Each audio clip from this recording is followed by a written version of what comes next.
is Haley Buckner, and I'm the Professional Relations Manager for Elevate Oral Care. Thank you for joining us this evening.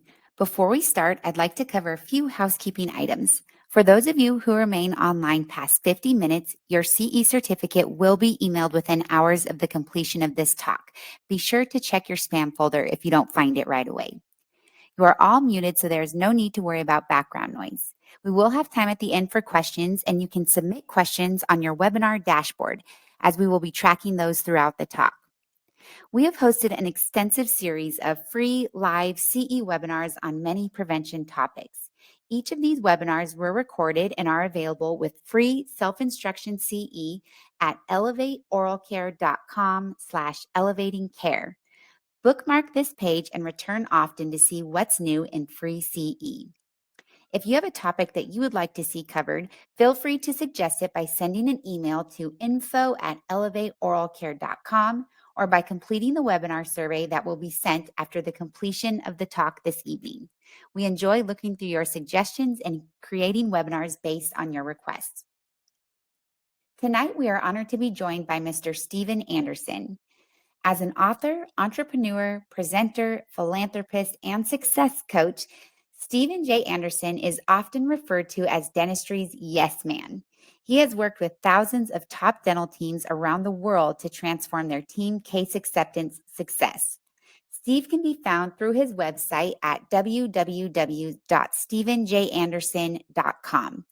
Get ready for a webinar packed with proven ideas to take your team results to a whole new level. Steve, I'm going to turn it over to you.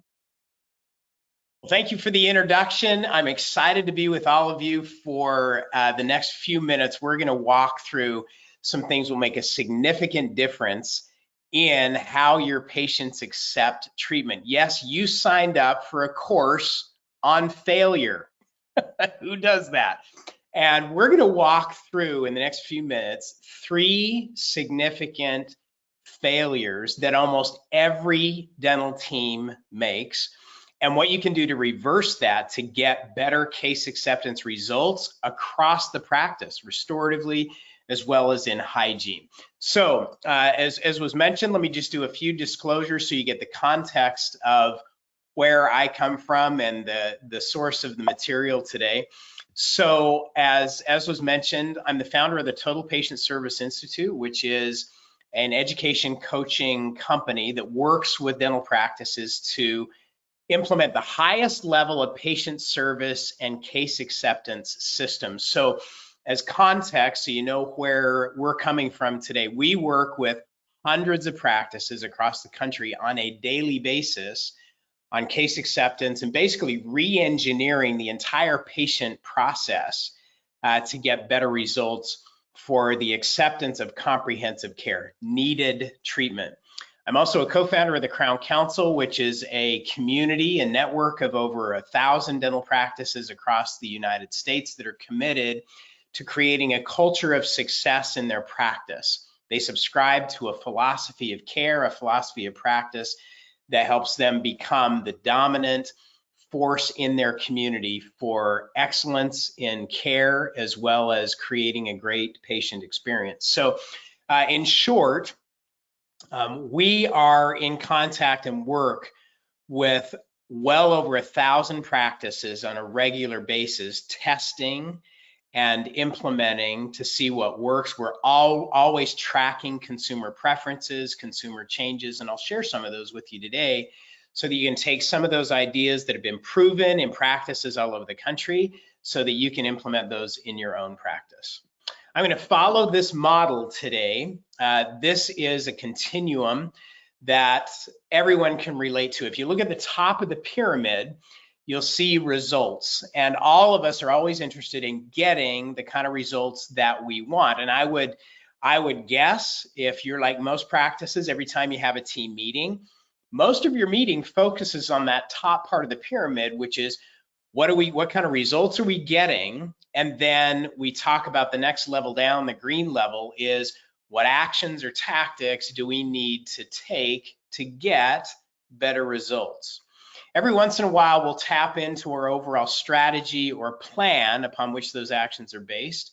Sometimes we tap into the belief system, the value system that we have defined as an organization, but rarely do we ever spend time at the foundational level of this pyramid, which is what are the natural laws or truths that we believe in that are actually out there that are running the show upon which we can build our entire strategy. Now, let me define what a natural law is because it's very different than a rule. People make rules. Natural laws are embedded in nature. So for example, if I were to hold my pen and if I opened my hand, we all know the pen would drop to the ground. If I did that 100 times, it would go to the ground 100 times. It's called the natural law of gravity. It's consistent, it's predictable, it happens every time, to the point that if I opened my hand and it flew up in the air, you'd clear out of here, right? Because that's not how it works. So just as there are laws, natural laws in physics and nature, there are natural laws of human behavior. There are consistent ways in which we act and respond.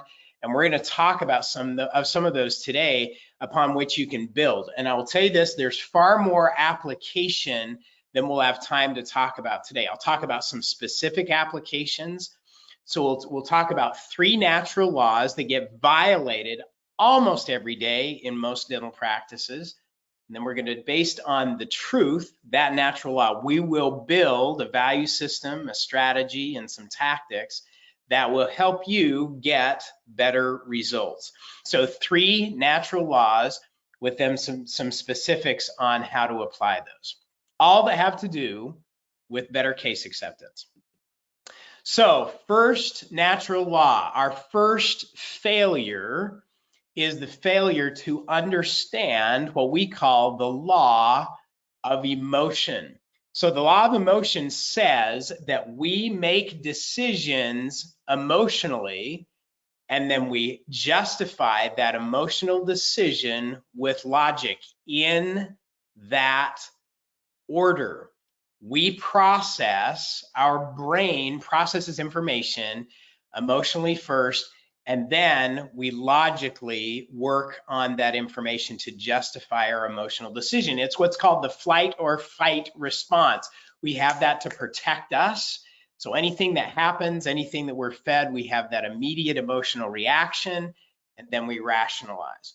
So let me give you a simple example of this. Most people are familiar with the concept of speed dating. Now, that's not dating on drugs. Speed dating was an invention originated in New York City years ago with busy, young, single professionals that did not have time to get stuck on a date. I think all of us can remember in our dating experience that maybe a well-meaning friend who lined us up with someone they knew, and within moments of being on that date, you knew that this was not going to work, but yeah, you're stuck there for 3 or 4 hours. Well, they didn't have time for that. So somebody came up with a brilliant idea of renting a back room in a restaurant, setting up banquet tables, guys on one side, girls on the other, and they'd have 6 minutes to talk to the person in front of them. And then they'd shift and talk to the next person for 6 minutes and so forth. They do that for about an hour. So in an hour's period of time, they would have the opportunity to vet about 10 different people. Then they were given a ballot and they could vote for the person or the persons that they wanted to spend more time with. And then if the votes match, so if you voted for somebody who voted for you, then it's a date. So this idea became very, very popular, so much that it spread all over the country. It went from New York to Boston to DC to Atlanta to Chicago, Dallas, New York, San Francisco, went everywhere, to the point that the sociologists got involved to study what was actually happening in these interactions and why it had become so popular. And what they found is that the decision that most people were making in the first 6 seconds did not change for most people after 6 minutes. So in other words, they made this initial emotional decision, consciously or subconsciously, and then they spent the rest of the time trying to justify or rationalize why they felt the way they did. We make decisions emotionally. We justify that emotional decision with logic. Now let's go into the dental office. We're going to go from speed dating into the dental office and what's going on in that situation. This natural law is alive and well. It's at work every day, but yet in dentistry, too often we approach things in the exact opposite direction. We approach every patient with logic instead of emotion, and then we wonder why they say things like, well, let me think about it. Will my insurance cover all of this? Because my insurance covers 100%. That's too much money. That's more than I was expecting. And the objections go on and on because of a failure to engage them emotionally. See, the challenge became when dentistry adopted the scientific method as a business model. Let's go back to dental school for just a moment. What's the scientific method? Well, the scientific method is very simply this. It works for science. It's diagnose, treatment plan it, and then present it and do it. So find the problem, then identify the solution to that problem, present it to the patient, and then solve their problems. It works beautifully in science. The challenge is it does not connect with human nature. Let me translate that scientific method into consumer, what the consumer hears. What they hear is, come on in the first time, and we're going to identify and find problems you never knew you had. And then we're going to present you with a solution that will blow your financial mind, and then you'll get really excited about doing it. That's what we hear as a consumer, as patients. That's why when patients call and say, I just want my teeth cleaned. I don't want the exam. I don't want the x-rays. I just want my teeth cleaned. What they're saying is, I don't want any more problems. Nobody in America got up this morning and said, you know, life's good.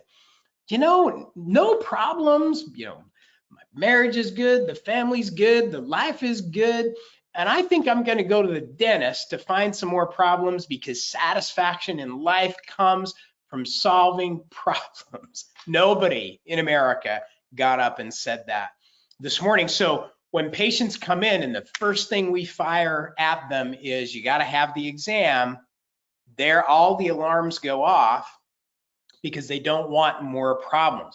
When we lead with logic, everything gets turned upside down.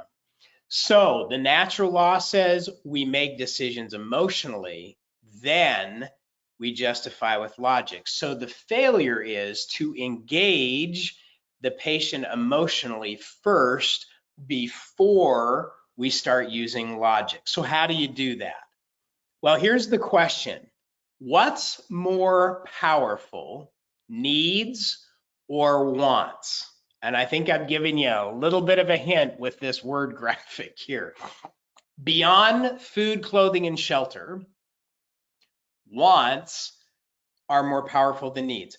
We can all point back to one or more experiences in life on a regular basis where we did what we wanted to do at the sacrifice of what we needed to do. We went out to dinner, we went out to friends, which is what we wanted to do, instead of cleaning the house or doing the laundry. I mean, we could go on and on. We do what we want to do versus what we need to do. So when we lead with needs, when we start talking to patients immediately about what they need, what we've bypassed is the most powerful motivator in human motivation, which is what I want. So what does that patient really want? And here's our standard, what we call our total patient service standard, which is we don't talk about needs until we have agreement with the patient on what they really want. What does the patient really want? So it starts early on in the patient relationship by discussing first what we call the PI, the primary interest. So a primary interest question might sound something like this.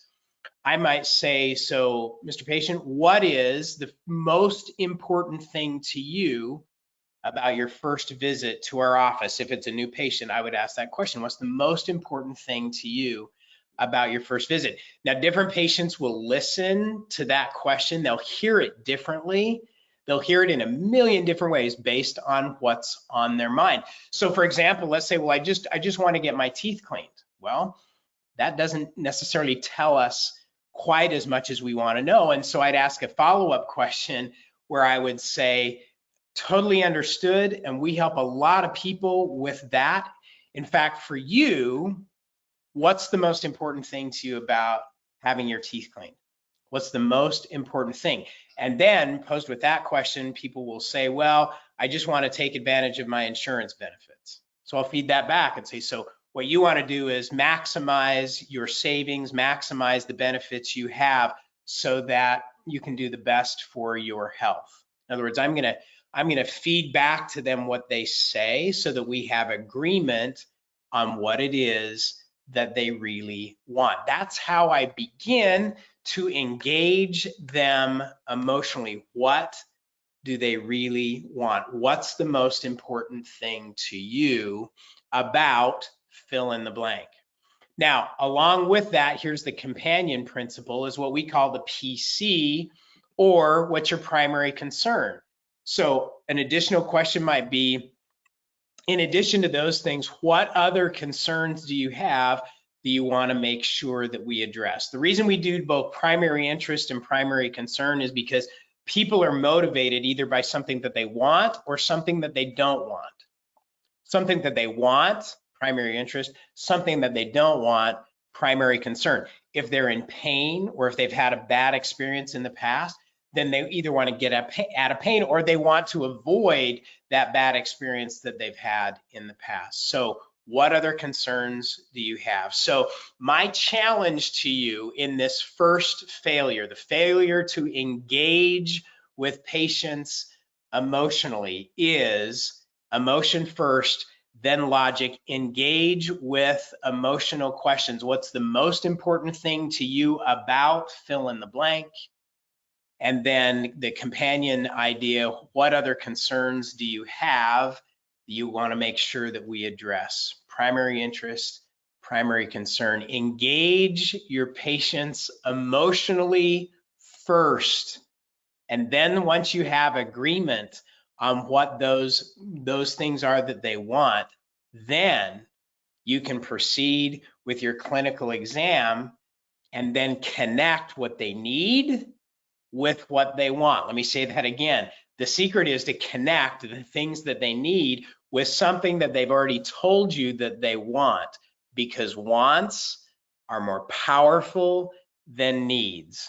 What people want will drive their behavior more so than what they need. Engage them emotionally. Failure number 2 is engagement. So here's the natural law. The natural law basically says that people believe more what they themselves have discovered than what is presented to them by others. Let me say that again. People believe more what they have discovered than what's presented to them by others. We do far too much telling and not enough asking.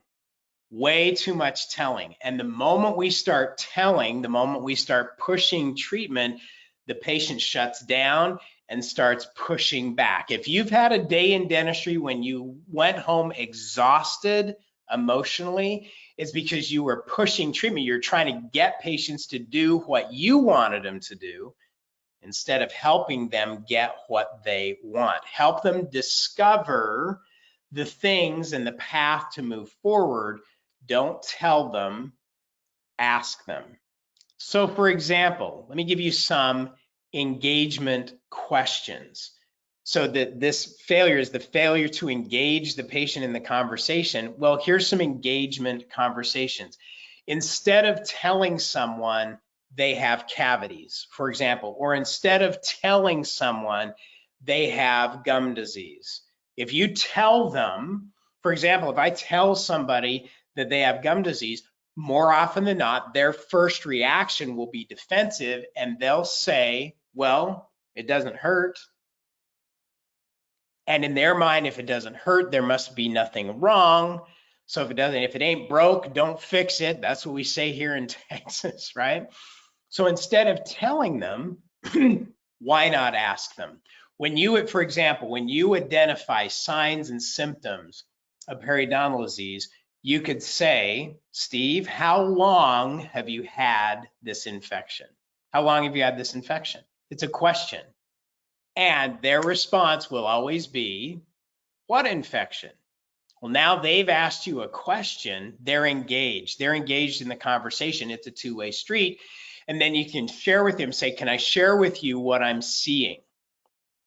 And then you ask them, when I use this ruler here and we measure the health of your gums, and what do you see? And have them verbally explain what they see. You're having a conversation, you're engaged. If they have cavities, then what could I say? I would say, for example, let's say that they have decay around some existing fillings. I might say, Steve, how long have you had these fillings? 15, 20 years. Well, they've served you well, and it appears that it's time for an upgrade. Could I share with you what I'm seeing? Yes, and then we can have a dialogue around those things, right? So engage your patients. How long have you, whatever it is, how long have you had this infection? How long have you had these fillings? How long? Or anything along those lines, right? Engage them in a conversation. Don't tell. You have to start asking. Engagement is the key. Third natural law is the law of urgency, the failure to understand the law of urgency. So the law of urgency says this: patients rarely place more urgency on their treatment than you do. Let me say that again. Patients rarely place more urgency on their treatment than you do. So no big deal to you. Guess what? No big deal to them. So once you've established what they want, law of emotion, once you've engaged them in the conversation, right? So we have engagement because they believe more what they discover than what you tell them, you ask. Then how do we present things in a way that's engaging and will help them move forward with whatever our recommendations are for treatment and for home care? So I'm going to share with you an interesting case study. Now, I've got a lot of hobbies. I love speed, not the drug, but I love to go fast. I've got a Harley Davidson Screaming Eagle motorcycle that's one of my favorite things. It's wicked fast. I love to go fast on the water, so I love to wakeboard and surf and water ski. And one of the things I love to do is I love to collect companies and organizations that do things remarkably well, study them, and then find the application in other areas of business and life, including dentistry. So let me share with you a fascinating case study from totally outside of dentistry that has 100% application to how you communicate with your patients every day that will help you get remarkable results as you work on your case acceptance equation. Let's go to Korea for just a moment. So Korean Airlines years ago had a major issue. They had one of the worst safety ratings of any airline in the world.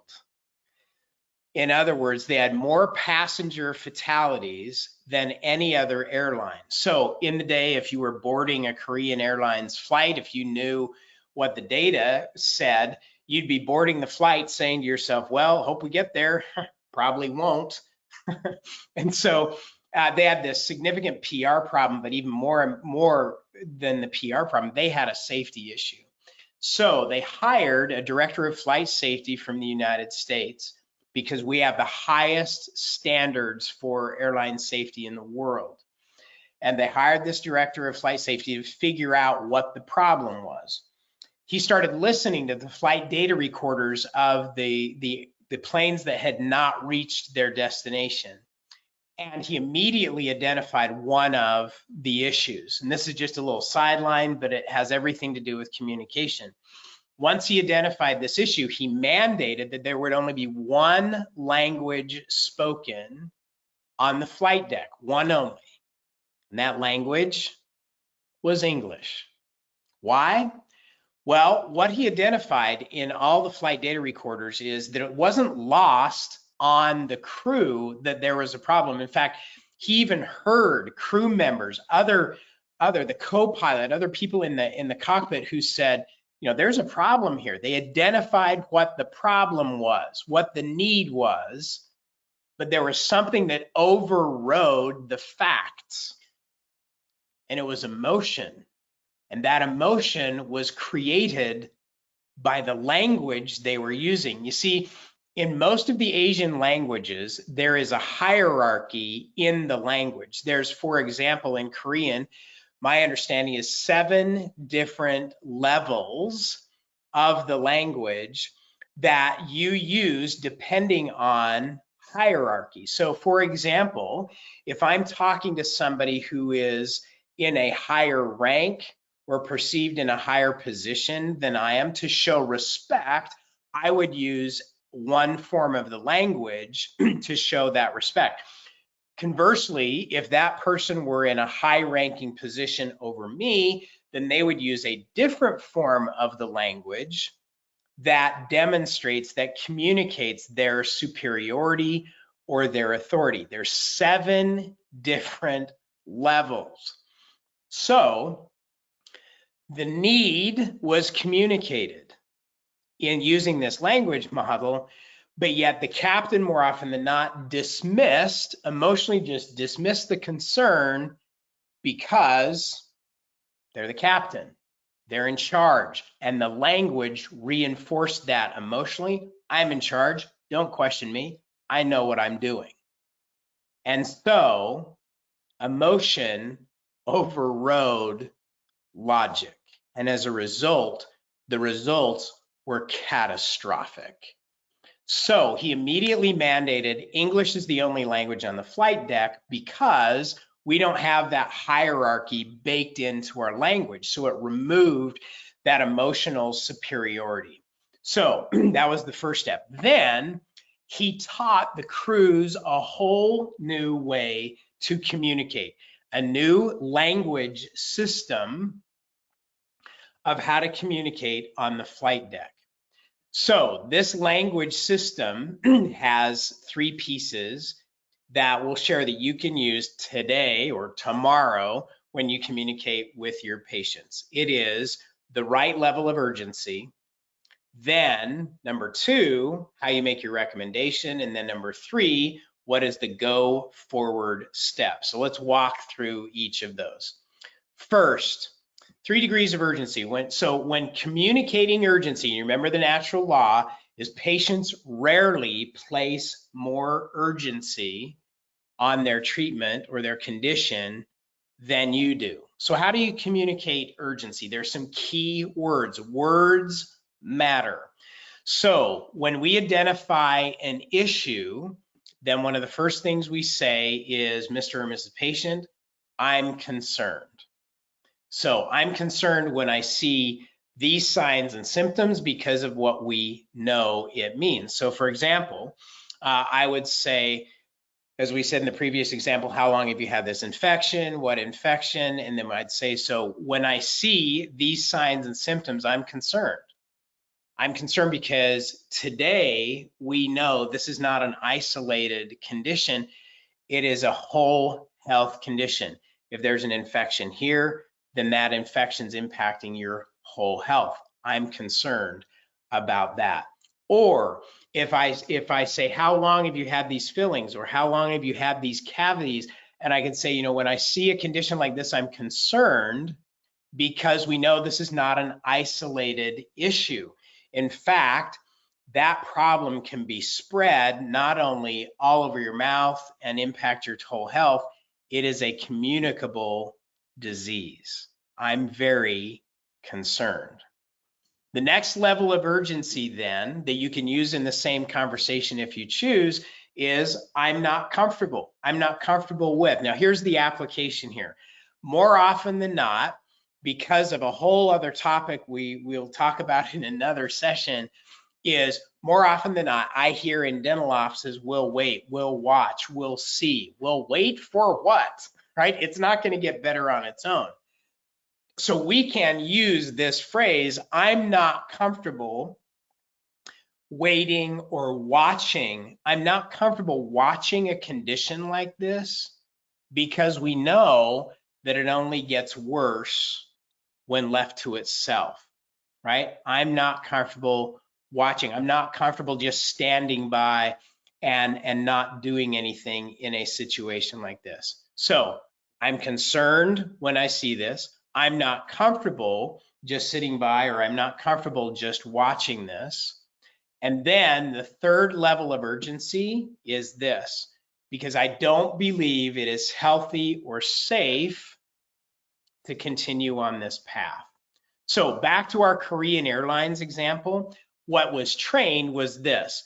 Anybody on the crew who identified a problem would communicate in English, Captain, I'm concerned. I'm concerned about the altimeter reading because it's going down and we're supposed to be going up. I'm concerned. And then if that didn't get the captain's attention, then they would say, Captain, I'm not comfortable with the readings that I continue to see because they continue going in the opposite direction. And then finally, if that didn't get the attention, then they would say, Captain, I do not believe it is safe to continue on this path. In other words, wake up, we're going down, right? So I'm concerned, I'm not comfortable, I don't believe it's safe. Now, again, translate to dentistry. You would say to me, Steve, I'm concerned when I see a condition like this. Because we know what it means. We know where it leads. We know it has whole health consequences. And I'm not comfortable just watching it because we know that it only gets worse. Because we believe, I don't believe it is healthy to walk around with an infection, with a bacterial infection like this, because it's a communicable disease. It impacts your whole health and can potentially impact the people around you. So a lot of different ways you can use these, but these are the key words. I'm concerned, I'm not comfortable, I don't believe it is healthy or safe. One of the things that is very, very clear to me as a patient, and one of the things I may or may not have shared with you, I'm not a dentist, I'm a patient. I got pulled into dentistry years ago because of some things we were doing outside of dentistry, when dentistry found us and found the application in dentistry. And as a patient, I can tell you that words matter. How things are presented has everything to do with how I accept and how I feel about treatment. So yeah, these key words, use them, train your team to use them. I'm concerned, I'm not comfortable, I don't believe it is healthy or safe to continue on this path. What most people don't realize, especially this last part, is that many conditions in dentistry are communicable. Periodontal disease is a communicable disease. Caries can be a communicable disease. Many of these things that we deal with, and they have huge, huge whole health impact. You can't have conditions like that in your body and not affect other areas of your health and your wellness. So communicating with urgency will help patients grasp and embrace emotionally. We make decisions emotionally, we justify with logic, embrace emotionally what their condition is and what they need to do. So again, I'm concerned, I'm not comfortable, I don't believe it is healthy or safe. All right, so that's the urgency piece, the vocabulary of urgency. Now, the next step in the urgency formula is one of my favorite words, and that is the word recommend. So Steve, in these kinds of situations, I highly recommend. Or if I were the hygienist, I would say, Steve, in these kind of situations, the doctor usually recommends whatever the treatment is or whatever the home care recommendation is. I highly recommend. As a patient, what I'm begging you for is a solid recommendation. The antithesis of that is, well, Steve, you maybe might want to kind of think about doing something about this sometime, or you could do this, or you could do that.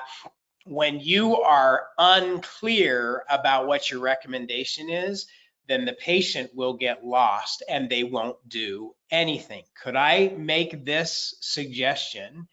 Is that treatment options are an enemy to case acceptance.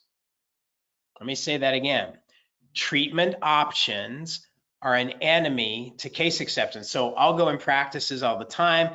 Our team will, and they'll give the patient there'll be several different treatment plans for the same condition for a patient, which is a symptom of number one. What was the first failure? Failure to live by the law of emotion. Failure to engage the patient emotionally, failure to find out what they really want. So if I'm doing several different treatment plans, it's because I didn't take the time on the front end to understand what they really want and what their objectives were. So of course, how about this? How about that? I'm making several different recommended treatment plans because I didn't do my homework on the front end. So when you make your recommendations, I totally understand informed consent. And so the way I would present this would be, Steve, in this kind of a situation, based on what you said you wanted, this is what I would highly recommend. Now, there are other directions we can take. There are other things we could do if we wanted less than what you said you wanted. But based on what you said you wanted, this is what I would highly recommend. So you're always disclosing, of course, there's other avenues we can take. But based on what you said you wanted and what I know, this is what I recommend. So I would like to challenge you, especially in this area, go in the bathroom, shut the door, look at yourself in the eye, and practice making recommendations. Steve, I highly recommend. Use that word. It is a magic word when it comes to case acceptance, especially when it comes from the authority figure in the practice, when it comes from the dentist. When the dentist makes a recommendation, it's like it's a showstopper and everyone is paying attention. Be clear on your recommendations. So, proper level of urgency. I'm concerned, I'm not comfortable, I don't believe it's healthy or safe. I highly recommend. And then the third step is identify the go forward step. So what do we need to do next to move forward? So for example, you should say, Steve, if we could get you started today, would that work for you? Or Steve, if we could get this scheduled within the next week, how would that work for you? In other words, we're not going to leave it hanging. We're going to identify what the next go forward step is so we can get it scheduled and get it started. All right, so those are the 3 steps. Proper level of urgency using the keywords. I'm concerned, I'm not comfortable, I don't believe it's healthy or safe. Make your recommendation, be crystal clear on your recommendation and use the word recommend. And then what's the go forward step? So that's the key, those 3 things. Now, let's take, for example, what you do in home care. We can use this formula for making treatment recommendations for what we're going to do in the office. It also works for what you're going to challenge your patients to do outside the office, because we know that their behavior outside the office is what's going to help with the great long-term results. So whatever the condition is, let's say we've gone through treatment, then I would use the urgency formula and I would say, so Steve, we've gone through treatment, we've got things in a great healthy place, and I'm concerned. Now that'll get their attention. Say, I'm concerned because what we know is if things don't happen at home that need to happen from this point forward, you and I may be right back in the same situation, having the same conversation that we had when we started treatment. And so I'm not comfortable just doing the treatment and then not having anything happen after that, because it's not healthy or safe to move ahead without a plan. So here's our health plan. I highly recommend this sequence of daily care, and then you walk through your daily regimen using these medicaments, using this. Here's what you're going to do every day. This is what we highly recommend. And what the science has shown us is that when these steps are taken every day, you have nearly a 100% chance of staying healthy and accomplishing the goals that you said that you had, whatever those might be, to be able to keep your teeth, have a healthy smile, whatever it is, right? So then you make your home care recommendation, and then again, the go forward step. So Steve, can you see any reason why you wouldn't want to move ahead with this home care regimen on a daily basis? And then whatever that is, have your package of home care regimen already prepackaged and ready to go, so that they can, those can be included with their treatment. They can buy those and they can start immediately using them at home. What we know is that nearly over 50% of patients want you to have available the things that you recommend for home care. Let me say that again, is that over 50% of patients say that they want the office to offer and make available the home care regimen, the products that you're recommending that they use at home. They want you to have those in the office so they don't have to go searching for them on their own. They don't want the hassle of trying to go out and find those. So for example, let me give you a quick example of this. I have children, as many of you do, and every year when it's back to school, I get a list of all the school supplies that they need to have for back to school. And it's voluminous. I mean, there's well over 50 different things that they're supposed to have for their school supplies. So our parent-teacher organization, not wanting to miss a great opportunity, then, and many have done this all over the country, they thought, you know what, let's provide a convenience. We'll go out, we'll contract with a company to assemble all of those school supplies in one convenient shrunk wrapped package. Parents can pay one fee, it'll be delivered to their home, and we can make a little bit of money to help the parent-teacher organization.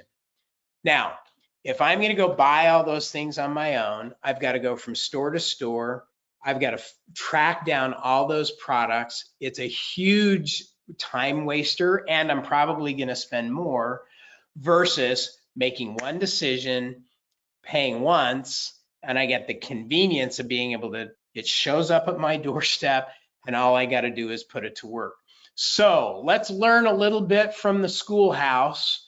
Make it convenient and easy for your patients to do what you want them to do. Pre-package all of your home care recommendations, make it available to them, recommend, here's what we recommend, because what we found is that the patients who follow this regimen are the ones that get the very best results.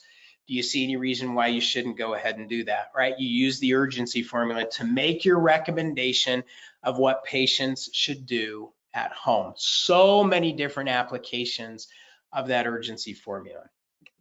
All right, so here's your action items. We talked about 3 natural laws today. The law of emotion, the law of discovery, right? So the law of emotion said, people make decisions emotionally, they justify with logic. We talked about the law of discovery. We believe more what we have discovered than what's told to us by others. And the law of urgency, which is patients will rarely place more urgency on treatment than you do. So here's your actions, 3 simple actions. Number 1, find out what your patients want first. Emotion before logic. Primary interest, what's the most important thing to you about fill in the blank? What other concerns do you have? Find out what your patients want. Abide by the law of emotion. Emotion first, then logic. Action number 2, Engage your patients in the discovery process. Don't tell them they have a problem.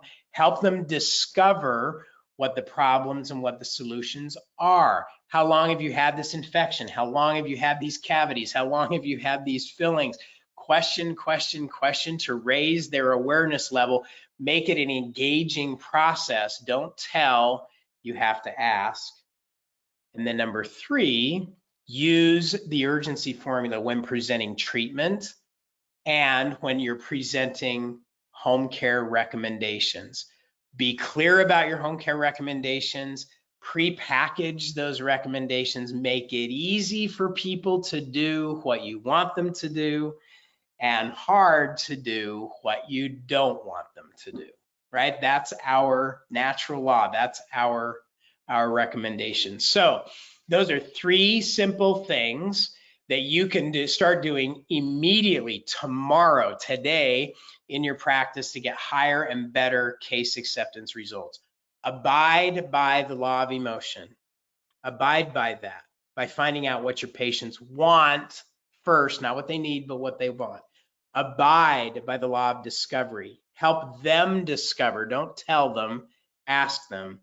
And then number 3, place urgency on the treatment and your recommendations by using the urgency formula in all of your treatment and home care recommendations. So those are the recommended actions. I highly recommend that you use those 3 simple actions that will make a big difference in your case acceptance and home care compliance and results with your patients. So thanks for joining us. That concludes the formal part of the educational presentation. I have one additional tool resource for you as part of your participation today.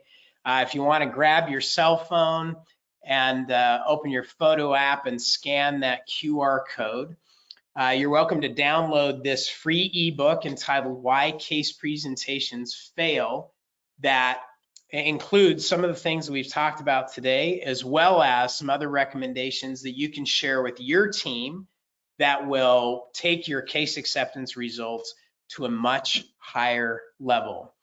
Having done this for a minute, I'm a firm believer that there's as much to learn about the human side of dentistry, about the case acceptance side of dentistry, as there is to learn about the clinical side. We spend a lot of time learning clinical dentistry, which we should, and there's just as much to learn about the human side, because until the patient says yes, the great clinical skills don't come into play. So use those 3 recommendations we've talked about today. You can download the ebook for more as you continue on this path to raise your case acceptance, to help more patients get not only what they need, but help them get what they want, which is one of the most fulfilling parts of dentistry. Thanks for joining us. Thank you. All right, Stephen, thank you so much for all these great tips in the webinar this evening. We had some questions come in, and we're going to start with the first one here, where this person really loved these ideas and they feel that they do need to change the way that they approach their patients in their practice, but how do they get their team on board? Aha, so good.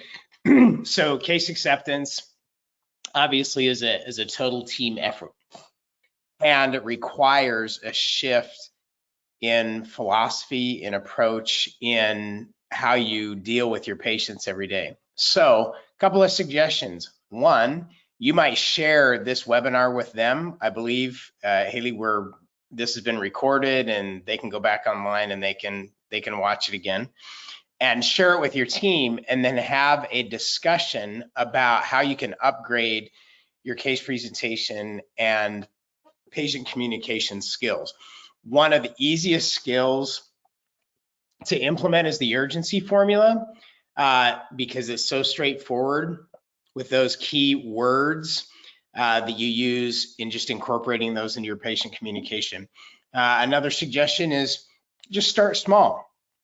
That key question about just asking patients, especially your new patients, before you get started with your first Exam is what's the most important thing to you about your visit today, right? In other words, spend just a moment to understand what they really want. So all of this is part of a larger system, and those are simple things you can do to get your team started so that they have some success and see the value in those 3 simple things that we've shared tonight. Great, thanks. And yes, like you said, they can view this in just a couple of weeks. We'll have this uploaded and you can certainly share this with your teams. So thank you for that. Okay, what if patients just say they want a cleaning when we ask them what the most important thing is about their visit? That is so typical. So here's one of the key points that I want to underline. Patients don't want procedures.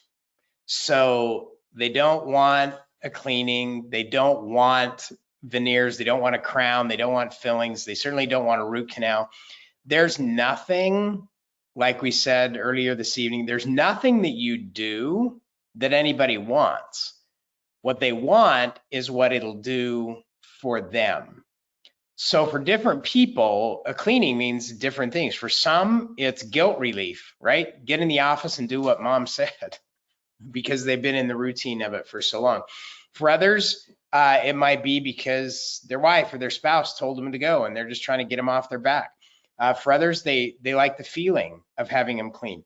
So it means different things to different people. So if someone says, well, I just want a cleaning, then the follow-up question would be, a cleaning is different things to different people. For you, what's the most important thing about having your teeth clean? And that is where you need to listen, because it will cause some thought, and they'll respond with, well, I want to stay healthy. They may say, well, I want to I would take advantage of my insurance benefits. My insurance pays for this, so I don't want the benefits to go to waste. So their primary interest is in saving money and getting good value for the money they've spent. So everybody wants something, but it's not about the teeth. The moment we shift and we find ourselves talking about procedures, we're off what patients want, and we're now talking about what we do. And what we do is not what they want.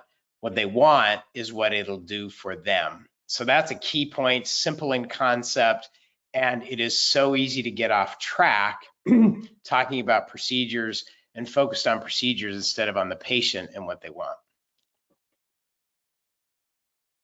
Great, thank you. Okay, another question here.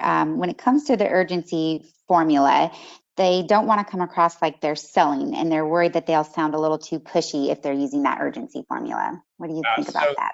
Yes, so thanks for bringing that up. So the entire process is designed to make communication faster, easier, better, and more effective. So if you'll follow the steps, in fact, I'll add, Haley, can I add one more? I'll add a little bonus here.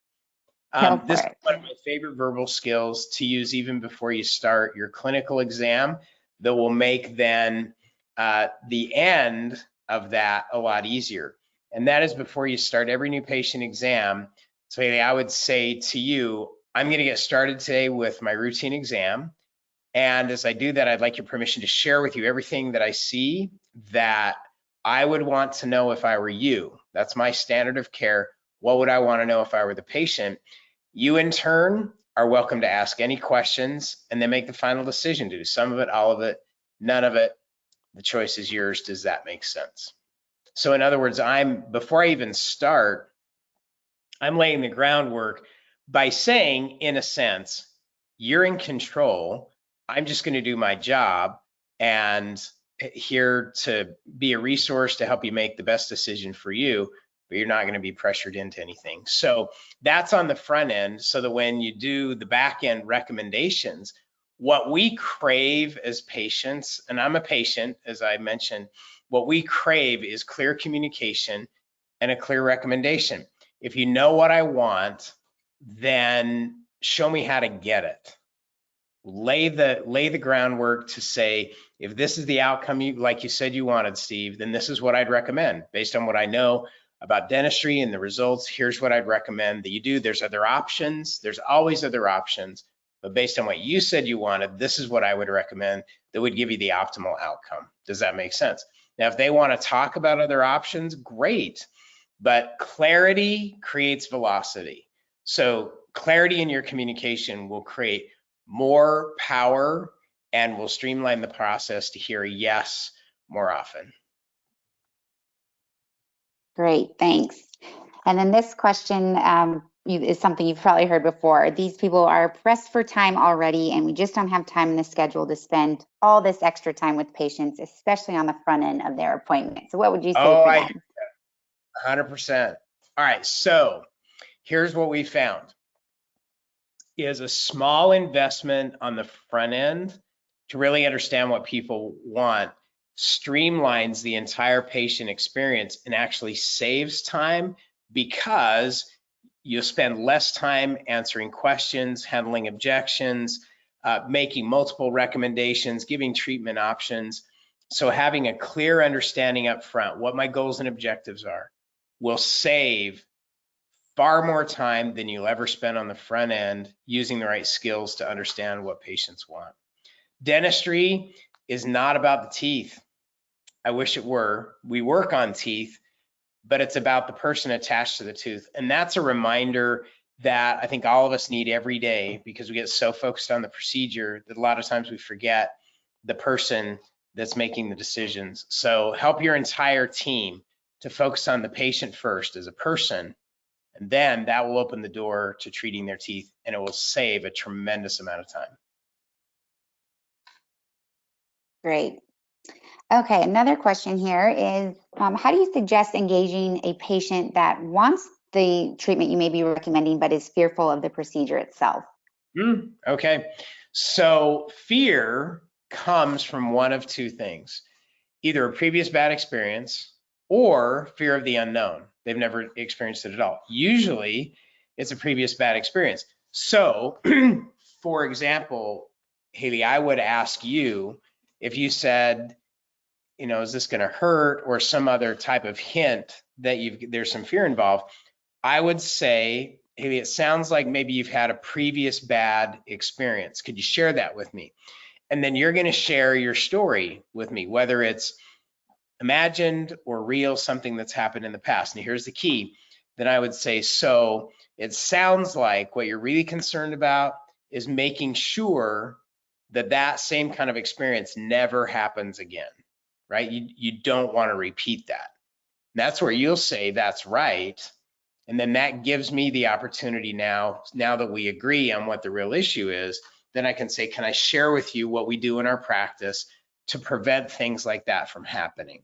And then you share with your process, what you do to make sure that uncomfortable situations don't occur in your practice. So that's the process. Is, again, sounds like you've had a previous bad experience. Can you share that with me? Let them tell their story. And then the response is, it sounds like you don't ever want to go through anything like that again.